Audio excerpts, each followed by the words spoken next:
Okay.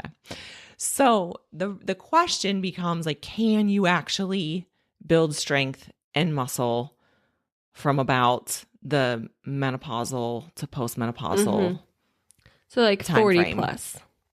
Yeah, 40 plus. Yeah. I mean, the average age for menopause is like 50, 53, 48, 48 to 53, somewhere in there.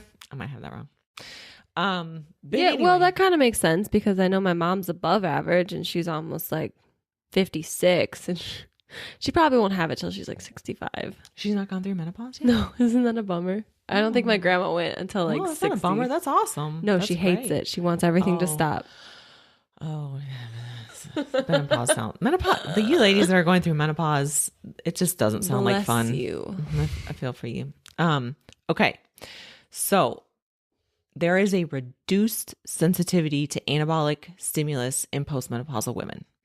That we think provides a little bit of an alternative explanation for the accelerated loss of muscle mass, particularly in early menopause. So we know men experience these same things. Women experience them to a higher degree. My question is, though, is it because men maybe start with the men that they've studied start with a higher percentage of muscle mass? I don't know. It's a good question. Well, and I think that that's probably the case. I think because you know in our youth women are not told to lift or shown how to lift, men are, and so they have this at least in the back of their mind, like I should be doing this, and so they do kind of do it over the years. Whether how consistent they are doesn't matter. They're doing it, and women don't necessarily do that as often, just because we don't have that educational resource to do it. Right. You know? Well, yeah. And it was, I mean, as part of like my grandmother said to me, the one that I just referred to, she said to me a while ago, I wish I would have gotten into lifting. Like it looks like so much fun and you seem to really enjoy it. And I wish I would have got into that when I was younger, but women didn't do that in her era. No. She was born in 1920. Many years ago.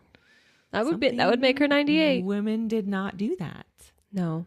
Well, and I was having a conversation with one of our male lifter friends the other day about his experience in 8th grade. The high school strength coach took him under his wing and was like, this is how you do it. You know, this is how you get strong.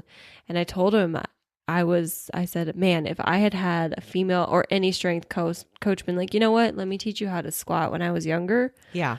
I think my life would be completely different. I think I would have taken up what I took up in my 20s in my teens. You would have realized how much you loved it. Oh, I would have loved I want to do this. Instead, I had the opposite. I had a strength coach. There were 2 women, and I took a weight training class, and he did everything to let us not lift. He was like, trying to let you get out of it. Yeah, but I wanted to learn, but by the end of it, I was like, all right, I'm not accepted in this community. I won't do it. Anyway, This is a sidebar. There's no point to this. Let's move on with the research. Well, okay. And not try to fix society. but we are though, aren't we? Like we're trying to take over the world as female strength athletes. I think we are. Okay, so there are several observations and studies that support that estrogen does have an important positive role in regards to increasing sensitivity to training, right? So, so it reduces the exercise-induced muscle damage and improves recovery. So that is some of what we know estrogen does. So some of this accelerated muscle loss, particularly in the early menopause stages, maybe because of the decreased estrogen. But isn't estrogen also released from your adipose tissue?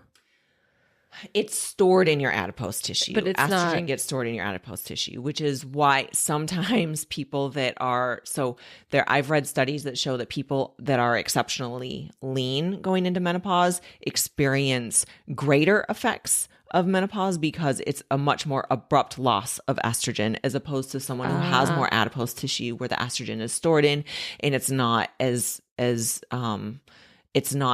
abrupt of a loss. However, we also know that exercise and a healthy diet and the things that kind of tend to make people a little leaner is helpful in menopause with menopausal symptoms. Right. So it's one of those, it's really hard to know exactly what's at play. Mm-hmm. because there's so many factors. Yeah. But we also know that postmenopausal women experience a diminished anabolic response to feeding and resistance exercise compared with young subjects and with age-matched men. That's really important. So this still happens with men. Yeah. But men of the same age, they're not as anabolically resistant as women of the same age that are postmenopausal. Right. So definitely there's some hormones at play. But it's not just hormones. For sure. Yeah, exactly. It seems to be like a big, huge process. It's stuff happening at the network. It's stuff happening at the molecular level, at the cellular level. There's so much happening, Right. and no one's entirely sure. Like, I don't think they can point their finger and say it's one thing or two things. It's a whole host of things that are occurring in the body that all point to this direction. But here's what's really cool is that I saw this study. They compared men and women strength resistance training 3 times per week over 26 weeks. And it was elderly women and elderly men. And I don't know what they classified as elderly, but I'm going to say it was probably 64 to 72. 60, That's what I saw. Yeah. I was going to say 60s, 70s. And the women still put on, they had in that 26-week period, they had a 7.5% increase in muscle volume. Actually, excuse me, that was over a 10-week study. Damn. So it's absolutely possible to build muscle size and strength. It's just not occurring quite as fast as someone in their 20s.